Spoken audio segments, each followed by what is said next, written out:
my name is Adrian Octavius Walker, mixed media artist, photographer, living in Chicago, Illinois, born and raised St. Louis, Missouri. I have one question, kind of just to start this thing off for you.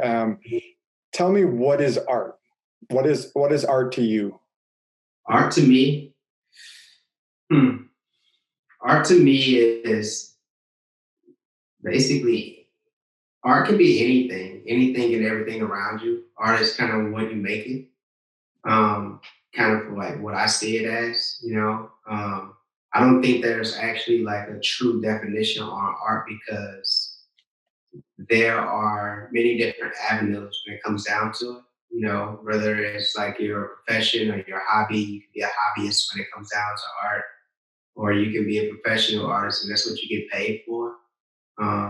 But I think one of those things with like having such a title, because when people like, for instance, me, you look at like, oh, I'm an artist, and it's just like you just want to kind of coin that term, but then it's like people ask what kind of artist you are, and it's just like, why can't I just be an artist? It's like, why do I have to have like, just because I specialize in something like doesn't necessarily mean that that's what I have to like come down to terms with what I am, because I do want to explore other things. So I think, like I said, art is kind of what you make it, when it comes down to it. And also it could just be any and everything around you. Yeah, no, I think that's absolutely right. There's no right or wrong way to approach things, whether you're a photographer or a mixed media artist or a painter. I think having more of that title can help to compartmentalize that for you. Mhm. It's like my medium is photography, and that's the thing that I work on the most. Mhm. But being a mixed media artist, like what are you exploring now?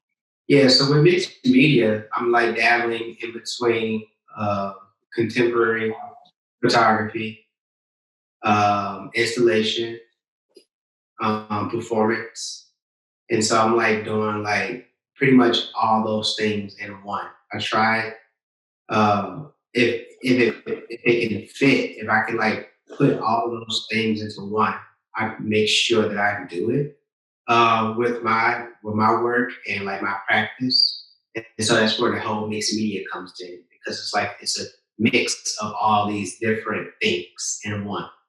So I remember I had a show in San Francisco. I think it was my first show when I moved to the Bay. It was featured photography, um, installation, and video, and also a level of like interaction. I love people to be able to interact with my art.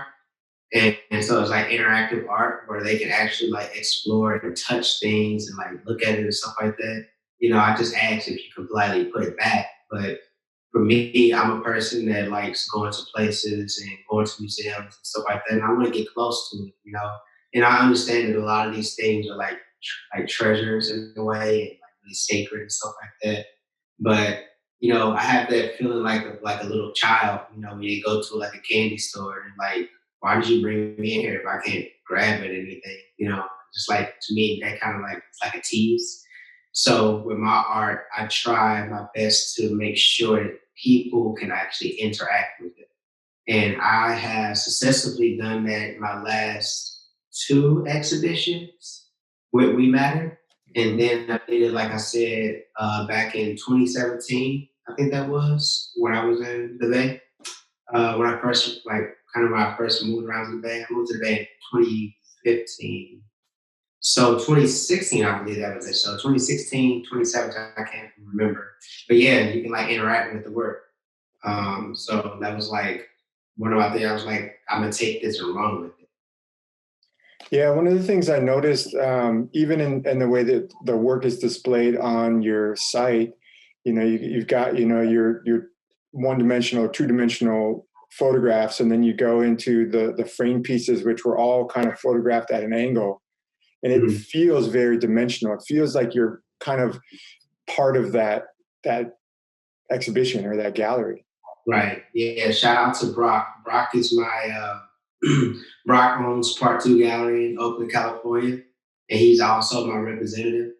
And that was like mostly him, and it's just like basically one of those things where you kind of set the tone for your work, and it's like, dang, I gotta continue doing this. And so those were actually like the gallery photos. And we kind of like he takes it there. He takes it to the level of, I want the person to see how this looks, even if they aren't here physically. And so once he did that for me, and he does this for all of his artists that he represents in every show that he does. But I'm like thinking, moving ahead, when I have shows in other places, I gotta do this, because it makes the most sense. It's like this is how you get people to want to buy your work. You give them that depth. And it's like now I really want to see this in person. Or it's like now I really have to buy this because I actually see what I'm actually purchasing. So like with that, that was just like the next level. And it's almost like I feel like I'm gonna have to send him my work all the time now that I'm like far away or further away. I think I'm gonna have to continue that, from here on out. Mm-hmm. Yeah, it's an interesting way to approach gallery work. If you think of a more traditional method, it's just the finished piece, or just like on the site or the gallery. It's just the two-dimensional plane. There's not much to it. How much do you like pinpoint that experience when you're creating the body of work? How much do you interact with that yourself? So a book of my most recent work comes from actually like experiences from my childhood in the home that I grew up in.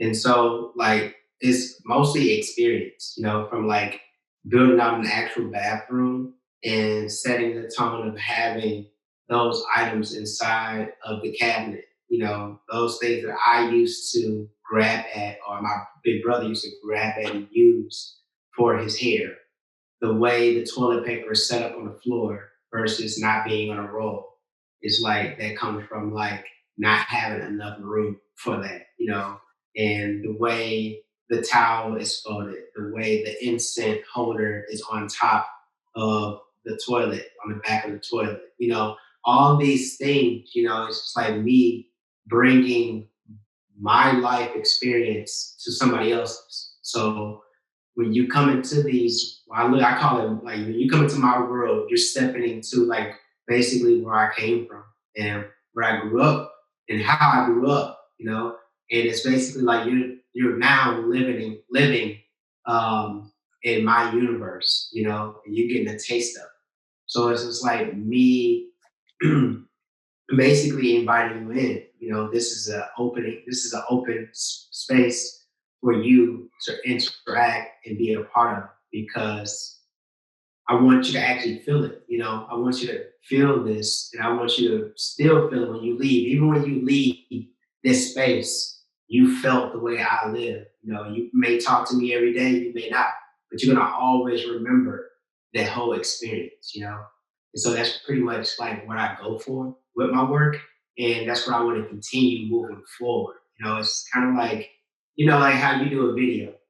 Every time you do a video, you look at it. You probably look at it 1,000 times. You think about it. You probably don't even sleep, and it's just like, okay, I got to make this 10 times better. Even when you made that video for us at Visco, it was just like using your drone, and I'm like, he did not just use his drone at night and capture the outside of the space, like seeing the inside, like the movement, like like stuff like that. It's like that's something that I'll never forget.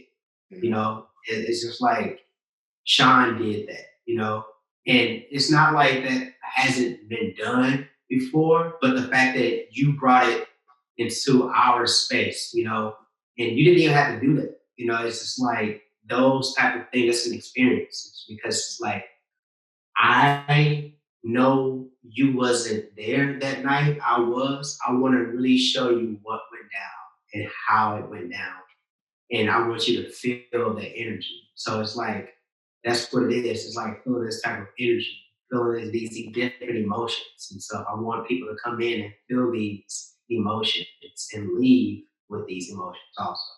Hmm. Yeah, I think there is that. I mean, that happens when you're covering an event, right? Like, and that wasn't like a paid thing for me. That wasn't a thing where it was like, oh, I need you to be here. It was me wanting to share the perspective of that experience. Like that was a really great experience. The micro gallery, the people coming together, and that, like you said, that energy. That's what I enjoyed the most of that, and so I wanted to share that. And I think right now, like I'm doing a little studying on like music and the transfer of that in conjunction with the film that I'm doing. So like trying to take some of that emotion that I felt at the time I was filming and adding music to it to kind of share that same feeling. Right.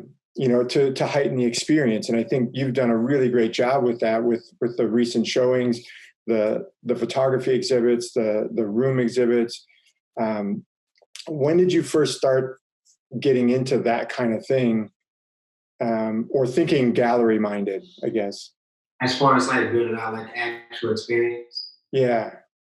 With that first show I did, shout out to my wife Morgan, who she helped out a lot with that. It's based on, like I said, the Black experience and our experience of how our childhood home looked like, or our aunt's home or something like that, or family member home. So that was when I did like this exhibition called the living room, and I wanted to create a living room. I actually wanted to create a space that looked like a space that I grew up in, and so that's going out, getting the furniture, um, scanning old photographs of my family that ultimately hanging up in the living room. You know how if you go to like your parents' house or something like that, there's always photos of like kids or kid like you, like your childhood photos and stuff like that. And that's something that has been around for a very long time in our parents' households and stuff like that. So reimagining that into today's time and bringing that into a space, goes from the recliner chair with the cigarette butts and the ashtray, um, the remote control that doesn't have a back. It's like you can't find a back, and the remote control is just like right there, but it's usually probably taped up or probably just backless, and you just find a way of like not losing those batteries. Um, Having like the media sitting on the side of the chair, whether if you want to watch TV or you want to read a book or a magazine, having that there. The whole experience from the collectors of VCR, VHS tapes, like all of this is a part of that experience. So it's just like how I grew up was like we turned things into collections. And it's just like you probably seen the same movie 1,000 times, but you actually want to own it. It's like nostalgic. So like remember like CD books. You Mhm. just put the CD books, and then you put the actual booklet inside, so you can know what CD it is. Like that type of stuff to me is just like it's like a forever thing, because you miss it. Now we just have like Spotify, iTunes, and all this like different thing, these different channels, and you don't really get that same experience as you used to. First thing you did when you open up a CD is like you looking to see if it had lyrics. And so you looking to see if it had lyrics, you're looking at the credits and all that type of stuff. And don't let it have like a bonus. Like if it was like a deluxe edition, you're gonna try to get the deluxe edition, the Mhm. double CD, stuff like that. So all of that is coming from like an actual experience. And I would say like first time I was able to really put that into one space in one room was back in, I believe 2016, 2017. I think it was 2016 when Yeah. Yeah. I mean, it's, it's a broader experience, like you were saying with the CD book, or the album cover artwork and all of that became more than just the music. It became another part of the story that the artist was able to share with us, and we were able to partake in, and we got a better sense of that. Kind of switching gears, but keeping that same line. With Instagram now, and I look at some of these artists that are doing live sets or live stories or that kind of thing. It's a little bit different though, because like, for example, I was I checked into Ari Lennox's her live feed, and it's her just laying on the bed. 10 years ago, 20 years ago, we would never have gotten that intimate of an experience. Right. And are you looking at anything like that with your installations and the work that you're doing? Yeah, I thought about that actually. A good friend of mine, she texted me randomly, asking me have I thought about like virtual experiences or virtual galleries and stuff like that. And this stuff it exists already, you know, but it's just like on a scale, Say for instance, hey Sean, I want to hire you to go photograph and film my show. Which actually I am going to show. And so it's like doing that and getting that experience and uploading and be able to like guide someone through that whole experience. I personally can't sit in my bed and just talk. I don't really necessarily have, I don't even know if I have the clout to do that. And I don't think people, like, I see people get on live and it'd be like 3 people in their live and they just sitting there probably like rolling up a blunt or something. I'm like, what's the point of this? I'm like, why you just can't do that by yourself? Versus like getting on live to do it. So I don't want to necessarily set myself up for failure. I want to like actually like think it out. So it has been a thought of, I have a couple of things that I want to explore, but I just don't want to talk about it on video yet. Yeah. Talk to you about it off record because I like actually want to get it out there. But I have been thinking about different ways for people to be able to experience my work while it's still up. Because I have 3 shows actually going on right now during this pandemic. I have one at the Smithsonian with the one portrait Black Virgin Mary that people can't see right now. And the National Portrait Gallery Smithsonian is like a place where people come every day, they come to see art like every day. So like places like that's closed. I have work out here in Chicago inside of the Hoxton hotel. That went up back in February. So I had like a good run. So I had like all of February and some of March, and then everything shut down. And then our solo show that's in Oakland, California, which I just called it the day before. I'm like, we're gonna have to, we can't do this, due to what's going on. And so it was like, to me, I didn't necessarily feel defeated or nothing like that because my thinking was I wanted people to be safe versus like see my work. Although I wanted people to see my work, but at the same time, it's just like I can't do nothing about this. You know what I'm saying? Nobody can. So it's like I can't necessarily fight it. I mean, now is just that time for like where you just asked me to think about how I can challenge this or how I can, defeat the fact that people physically can't see it. What can I do now? So even it may cost some money. It may not cost money to do it. Maybe I have to get really innovative, but this is the time. So that's kind of like where I was at for that time. Yeah. How did you first like get connected with these galleries or how did you find your rep? Yeah, so I've known about Part 2 Gallery since I moved to Oakland. It wasn't called Part 2 Gallery at first. It was Athens B Gallery. And then it changed over to Part 2 Gallery once Brock took full ownership. And so me and Brock like been knowing each other for a few years. And then over the years, we just got closer. and a bunch of like the homies in Oakland, they have gallery. I mean, they have studio spaces upstairs within Part Two. So it just became like a hangout spot over time. And then over time, I was just like, the type of person I am, I'm like really curious. I kind of want to know more about people or about the business and stuff like this. So I just started talking to Brock more about how to be reps or anything like that. Asking him questions around like would he ever rep photographers because he wasn't repping any photographers at the time at all. I'm actually a photographer. That's on his list, I believe. And that's pretty much how I got connected. I just that's with anything. I mostly just try to even connecting with you. When you came with the Visco, just being open.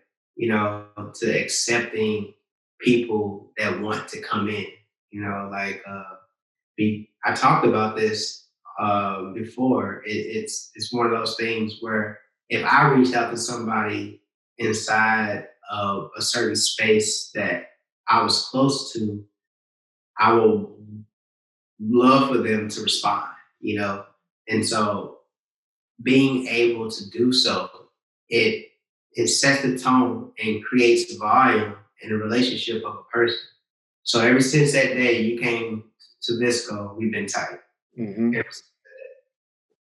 I'm still upset that I never got over to the house to eat some food. Well, next time you're back, I'll throw down for sure.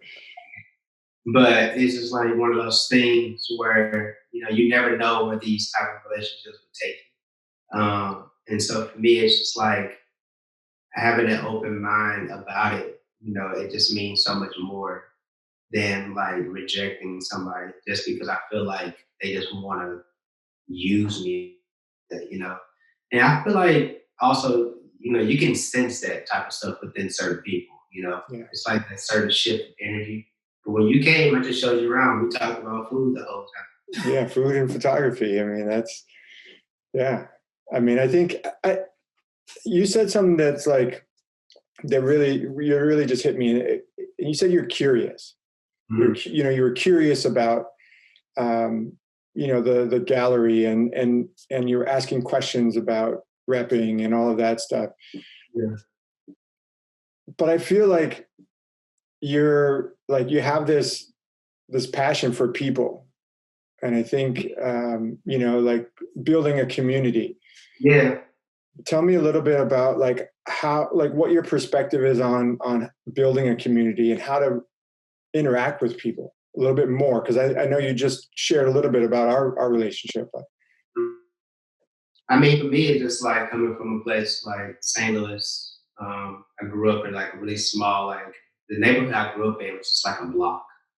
And I seen people come and go, different perspectives, mostly, it was mostly black. It was 100% black folk. And then I would say the first time when I realized that I necessarily wasn't seeing a lot was when I got to middle school. I went to school called Sparing Middle School.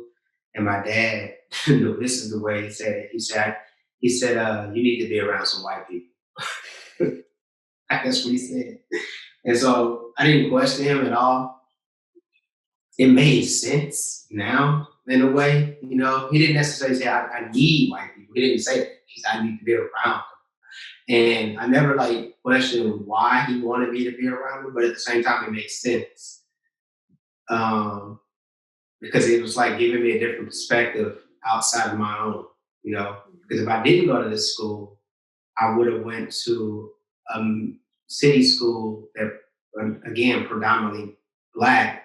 And I didn't like the first time I actually hung with a white person was when I went to this middle school. And then I started seeing like a diverse group of people, it's crazy. Now that I think about this, man, because in elementary school, I had a friend named Aline Mosley. And Aline was African. He was from Sudan. His family was from Sudan, but I didn't ask that question. I just knew he was black, And so my focus was basically like I was just like he's black, just like me, but it's like he's not though. He's actually like from Africa. You know what I'm saying? Like his family is from Africa. He moved here when he was 2 years old. You know, and so that just dawned on me just now that I was already sort of kind of around these diverse people. You know, I just didn't put two and two together. Same thing when I first met my first gay friend. You know, elementary school again. A good friend of mine named Brandon. I knew Brandon was different from the other boys, stuff like that. I didn't necessarily trip off of it. I didn't care. It was just like, you are who you are. And so just basically for me, I was just always kind of like open to other people and who they are, where they come from, stuff like that. I necessarily never boxed anybody in. Mostly because I guess the curiosity and learning about who they are, where they come from, and their perspective. I didn't ask any questions, like harsh questions or nothing like that. I just let them be who they are, and I just learn from their experience. And so as I grew up and started being around different diverse people, different cultures, languages, and all this type of stuff, that put me in a place of I'm learning about new food. I'm learning about new places. I'm learning about new clothes. I'm learning like the perspectives of all these different things. And that's what attracts me to people. The fact that I'm able to learn different stuff from them, you know, because I mean, I can read a ton of books. I can look at a ton of TV and look online, but having like the like intricate conversation with somebody, you know, it's totally is better, you know. It's like way better. So that's kind of like where the passion for people comes in. Yeah. Now, I mean, you spent quite a few years building a community in a corporate setting, Mhm. simultaneously building your own community. Correct. Um, how uh, how did that intersect at all, or how did you manage both, and why is it important to maintain your own community outside of your job or your corporate gig? For me, when I was in corporate in tech, being able to invite people in these spaces, especially those who look like you, was really special for me because these are spaces that we once never was allowed or we once just couldn't enter because either for our own selves we felt like we didn't belong. So it's like comes from a sense of belonging. And also it's just like you just wasn't able to because we didn't know the people in those spaces that can get you inside. So once I got inside, I was just mostly open to people coming in, you know? Like you emailed me or something like that, found me online, you were curious, you know, you wanted to check it out. It whether you was curious about me or Visco at the time, you know, you came, you know. And also a lot of my other friends, my friends that's a part of the collective I'm a part of, obviously they're super artsy. They probably, I'm sure they all have different friends in tech. Another one of the homies that's a part of collective, he works at Google and stuff like that. It's just like, hell, I want to see Google. You know what I'm saying? I use it every day. Like, I want to see what the office, I want to see behind the doors, you know? Like, Yeah. so being able to allow us in these spaces was special to me because, like I said, like this is an experience where we probably would never get again, you know. And being able to bring people into these spaces, it meant the world to me because I was able to do it, you know. And sometimes it's not that big of a deal. Sometimes it is big of a deal, you know. But at the same time, it still happens. Yeah. And then, tell me a little bit about like maintaining like your own community. Like you've got, obviously you had all of that you were building, but then also doing the galleries and so one of the things that I really appreciate about the gallery, the way that you invite people is not like, obviously I'm sure you're doing marketing and promotion, but you send a personal text, Yeah. and that's like receiving a handwritten letter in today's society, right? Like, That's why. I mean, you think about like, and it's not even a canvas. I literally type that out. I like to copy and paste like the actual time, but I put like my own personal note on top of it, whatever, because it's an invitation. When you receive an invitation, that makes everything official. It's not just like on Facebook when you send out a mass Facebook message and everybody's invited. I think when people want to feel a certain way, like an invite just means much, much more. And I want you to feel special. I want the person to feel special because they're about to see something special. You know, at least I think they're about to see something special. So that's kind of like where that comes from. Um, and also another thing is just like I don't know, man. It's just kind of like those invites you get from your parents, like your parents would like invite your friends over for dinner too. You was outside playing with your friend all day. You probably still want to be outside with your friend, but then it's dinner time. Oh, Michael can come in. That feels good. Like that it feels really, really good. It's really inviting. You're a part of like this group. You know what I'm saying? And it's like it's an invitation for you to come meet all the people that mess with me because I mess with them, and I want you to make that connection. That makes me feel really good. Like being able to see two people that I know that they didn't know each other. Now they're friends.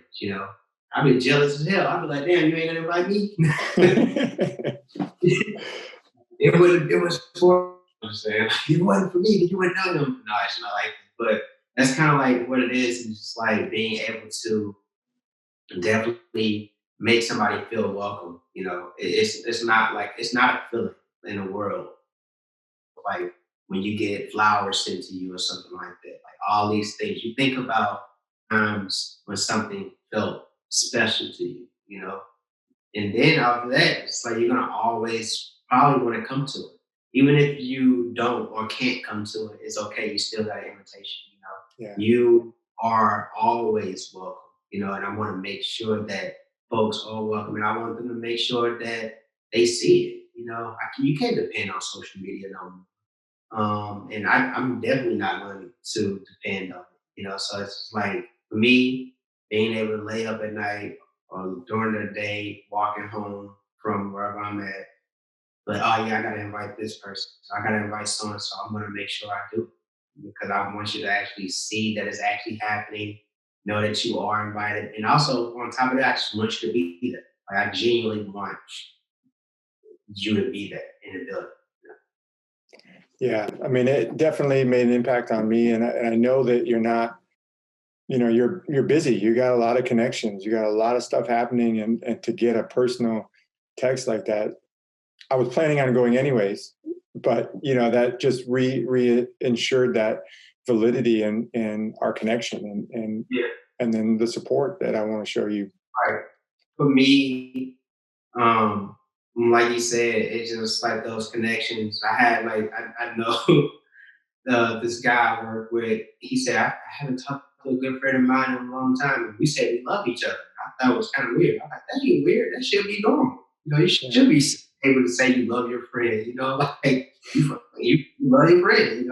And then we had a meeting, It was like work related. And then when we got off the call, he said, "Love you." I mean, he didn't mean to say it. I say, "See, you getting it? You getting it?" Like, love me. Yeah, because at the end of the day, it's the people, it's the network and the energy that we share, and Yeah. that's Love you that. know Mhm. um, a little bit more personal. What are some of your fears with as an artist, or just Mhm. like what are some of the things you're struggling with right now? I think one of my biggest fears, for real, is the small like mom and pop shops and stuff like that, small businesses that probably was like that suffered a lot. Hell, even me, like people losing their jobs and stuff like that. And going through that, like having to file for unemployment and not being able to file for unemployment and stuff like that because so many people are filing for unemployment. So it's I wouldn't necessarily say it's a fear. It's kind of like a frustration that this is happening and it's taking so much control over things that you were able to do before. And it's just like, damn, when is it going to be over? Like, when is it going to actually be over? Um, Even going to the grocery store, and you cook. So I know you like going to the grocery store the way you like going to the grocery store. Now, when you go to the grocery store, you got to stand 6 feet away from people. You got to wait in line. You got to wear gloves.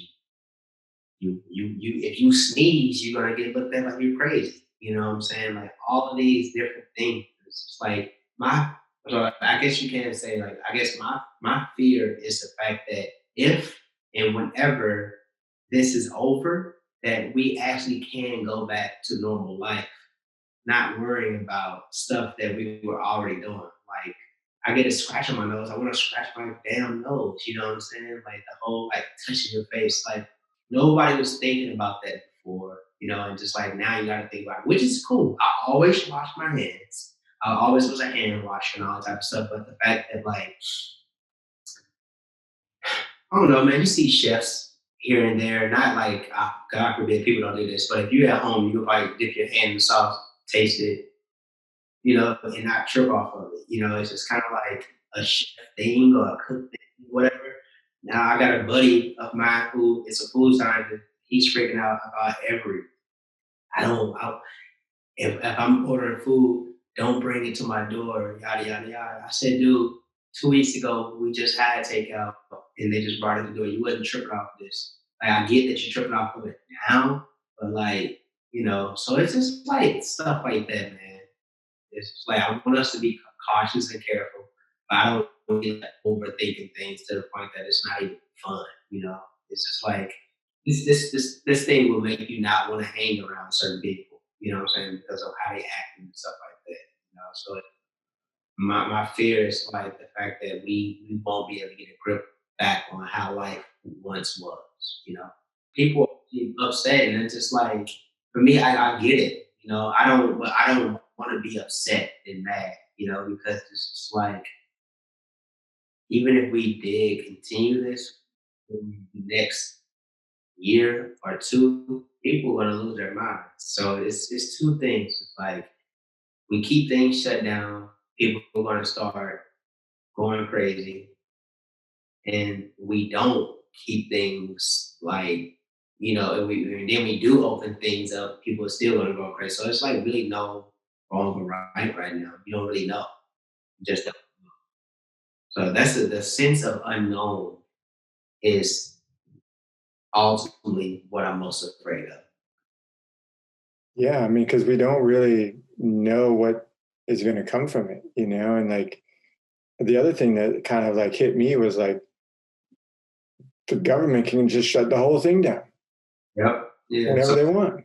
yeah, you got that. You got what's another thing that's really sad, like really, really, really sad is kids and their experience in school, growing up and stuff like that. They may not have the same experience that we used to have. Hmm. Like they may not have a childhood and stuff like that. I just took a picture of Emery yesterday. She was laying in the grass and like the sun was just like on her. And it's just like to think about like the fact that she doesn't know what's going on really made me feel really great because she Hmm. has no idea that we're living in a pandemic right now. So it's just like, damn, if anything, I would trade my life for yours because you have no idea what's going on. You're just a kid. Yeah. You're just a baby laying in the grass. And so like that photo honestly kind of like just put a lot of things into perspective for me and how I feel about all of this. Yeah. Let me ask you one more question, and it's really kind of goals and kind of what you're focusing on going Mhm. forward with. Like, what do you want to achieve? So right now, honestly, just getting things buttoned up, like resume, getting it all tight, really aligning things and making sure the next job that I go into, it makes the most sense for who I am today and what I've accomplished at my previous place. So putting it up, I'm going through a whole rebrand. as an individual.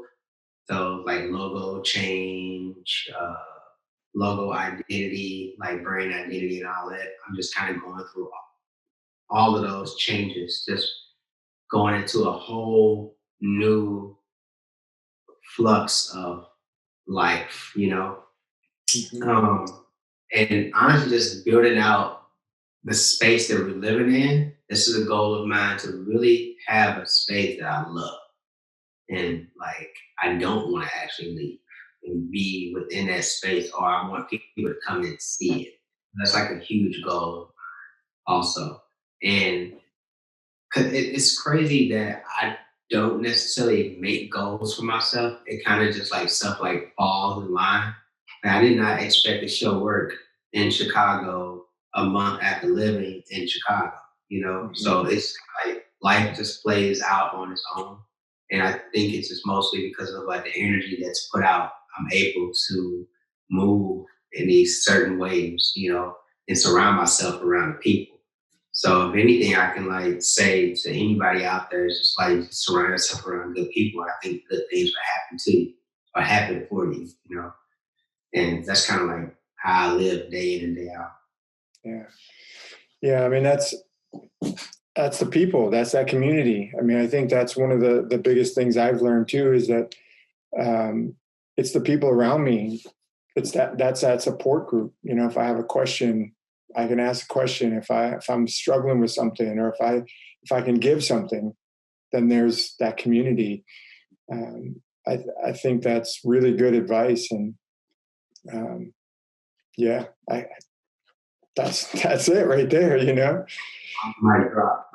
Yeah. No, but back to the website, like how important, like you're rebranding as an individual, as an artist, Mhm. um, doing a completely new thing. Like, have you already been putting the time in to do that, or are you still like, Yeah, as far as like my website, I feel like my website's in a good place. I'm just kind of changing like some of the things and how it looks as far as like logo and all that type of stuff. And probably gonna add or take off some work and things of that nature, but like really just kind of walking through that experience with the person, with the individuals, stuff like that.